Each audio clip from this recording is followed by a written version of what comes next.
atau Nile yang ini mana? Nile yang mosa tu bu yang Icip angya mosa tu bu yang mana? Maya ini mana ada? Jika cuma bahasa ingin toleh mata ya, ada ni pasat.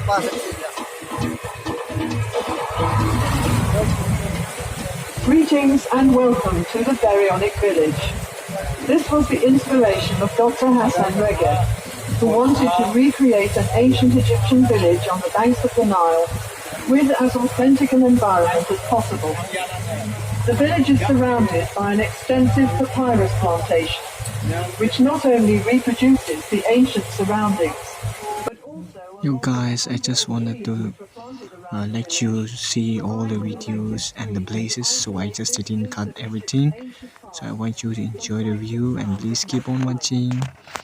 This is the first part. I will be uploading another part on the places that where my dad has explored, even the pyramids of Egypt and everything I'll be uploading. So please keep watching and stay tuned and wait for another part also. Thank you and keep enjoying.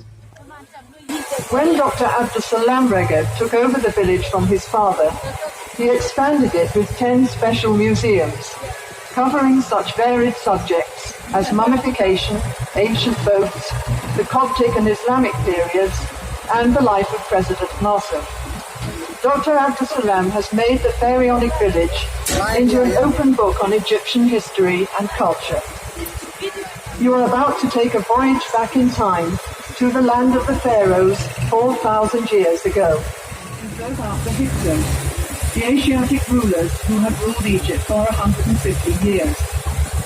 The largest ancient temple in the world, the Great Temple of Karnak in Luxor, was dedicated to the god Amun. These weeping willow trees helped to create the ancient Egyptian atmosphere and screens. He succeeded to the throne of Egypt at about 8 years of age, but was supplanted by his stepmother, Queen Hatshepsut, who ruled as pharaoh for the next 22 years. During this time, Tutmosis trained in the priesthood and the army. As pharaoh, he carried out 17 military campaigns in Western Asia and extended the frontiers of the Egyptian empire to their furthest limits. Standing in the water is a Nilometer, a gauge used by the ancient Egyptians to measure the rise of the annual flood which occurred every summer. This enabled tax assessors to estimate the revenue from the grain harvest the following spring. Even in those days, farmers complained that they did all the work and the taxman got all the profit.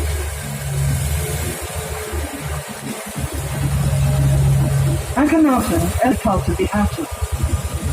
After Akhenaten's death, the Egyptians returned to the old form of the religion during the reign of his successor, Tutankhamun, who was probably his son. Later pharaohs tried to wipe out all traces, and he fought a great battle against the Hittites from northern Syria. The battle was indecisive, both sides claiming victory, but it is certain that Ramesses' personal courage saved the Egyptians from defeat. 16 years later, the king signed a peace treaty with the Hittite leader Hattusilis II. Famous of Ramesses II's monument is the great temple at Abu Simbel in Nubia, south of Aswan. This magnificent building, with its famous colossal statues of the king, was cut entirely in the rock, along with the...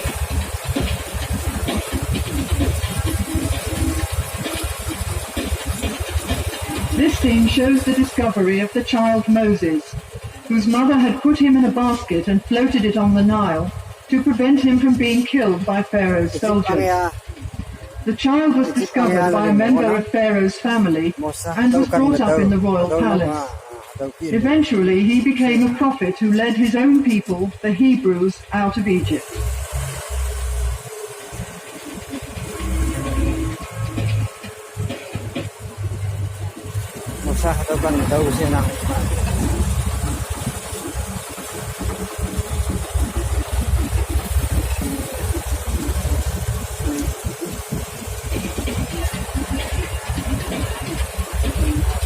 The grotesque dwarf god Bes was a great favourite with the Egyptians. He was believed to protect people against snakes and scorpions, and was particularly regarded as a patron of women in childbirth. in general still played in Egypt today. Mel yang yan ko nang. Ploughing is the first operation in preparing the land for cultivation. And here we see the ploughman with his team and the simple wooden plough. After ploughing, the heavy clods of soil are broken up with a hoe, and then furrows are made with the broad-bladed mattock. The sower scatters the seed from a small bag or basket, and sheep follow the sower to press the seed into the tough soil with their feet. Beside the houses in the background are pigeon towers. The Egyptians kept pigeons for food, and they were used for carrying messages, especially for the army. The fields are irrigated by means of the shadoof, which works like a balance, with a bucket at one end side. When the grain is harvested, the sheaves are carried to the threshing floor in a net bag hung on a long pole. When a thick layer of grain has been spread on the circular floor, oxen or cows are driven round to break up the ears of grain with their heavy feet. The next process is winnowing, when the grain is tossed up into the air so that the lighter chaff or husk will blow away on the wind. The grain is then taken to be stored in the silos. The scribe makes a careful record of all the grain which is being stored. This was important for taxation purposes, as there was no money in Egypt in pharaonic times.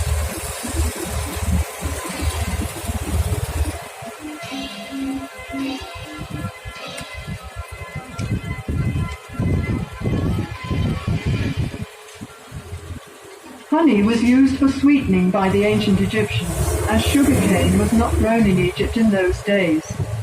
Beehives were made of pottery tubes piled up in rows, and in some parts of the country, beehives are still made this way today. The River Nile was the main highway of communication in pharaonic times, so boat building was an important industry. Small boats were made of bundles of papyrus tied together with ropes. Such boats were used for short journeys and for fishing or hunting trips. Larger boats were made of wood, usually cedar wood imported from Lebanon, at Giza. The palm tree was a valuable resource for the Egyptians.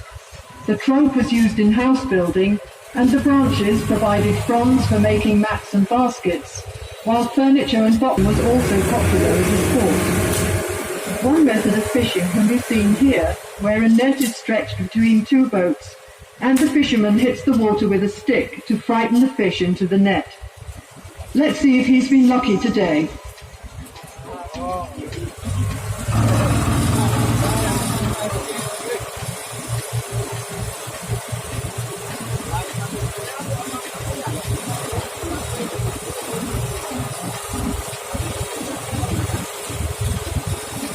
Dry in the sun. As there is little heavy rain in Egypt, these mud bricks can last for centuries. The houses of the ancient Egyptians, even the palaces of the pharaohs, were constructed of sun-dried mud brick. The roof was made of split palm trunks covered with branches. The building was covered with a thick layer of mud, which acted as insulation against heat, wind, and rain.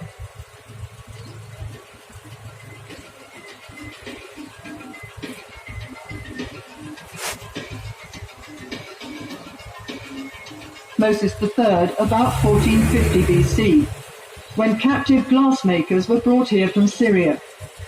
Glass was used for making beads, inlays, amulets and small vessels, which were formed around a core, as glass blowing was not invented until the 1st century BC. In Ptolemaic times, Alexandria became a centre of glass craftsmanship, and in the Roman period fine cameos were produced in the same city.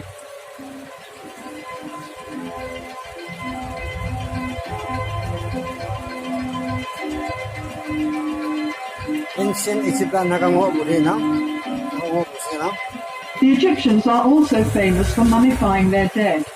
Mummification is basically dehydration, and to speed up this process, the internal organs of the body were removed and preserved separately.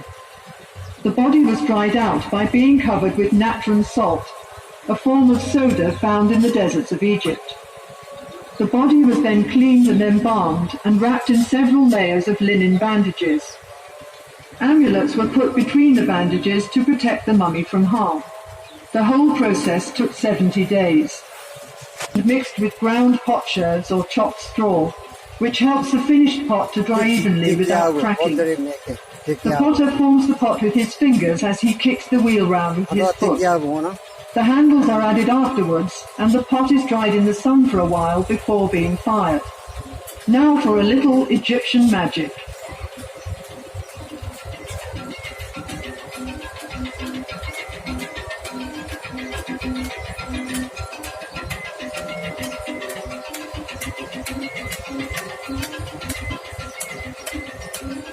These are accurate enlargements of the original drawings. The artist copies the outline onto the wall, working from the sketch made by the chief artist on a small slab of stone or a piece of papyrus. Then the sculptor carves the design in relief with his mallet and chisel. Finally,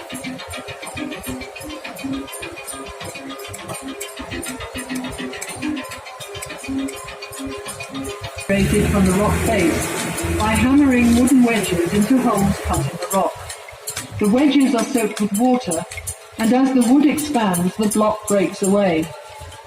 After the stone has been smoothed and polished, the profile of the work is outlined on one. Vases were made from various kinds of stone, particularly alabaster, a soft stone which was worked into beautiful designs. After the rough piece of alabaster has been polished smooth, the ink into the ground to prevent cracking during drilling. On the left, a man is sawing a log of wood into planks. Other tools used were a hammer, chisel, an adze, and a bow drill for boring holes.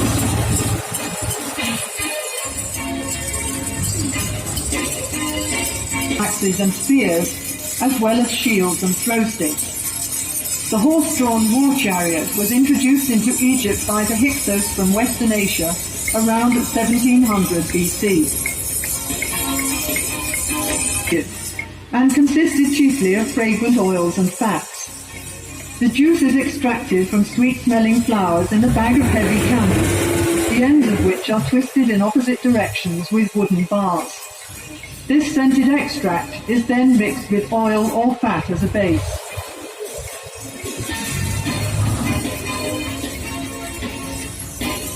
And many other purposes. Bundles of flax stalks are pulled through a large wooden comb to remove the tops and leaves.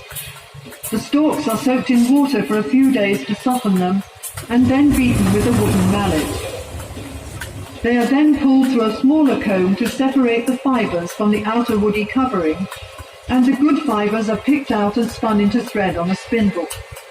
The fine linen thread is then woven into cloth on a loom. The earliest looms in Egypt were horizontal, and the upright loom was brought to this country by the Hyksos. Outer green rind is peeled off, and the white pith is sliced into thin strips which are soaked in water. After repeated soaking, the now pliable strips are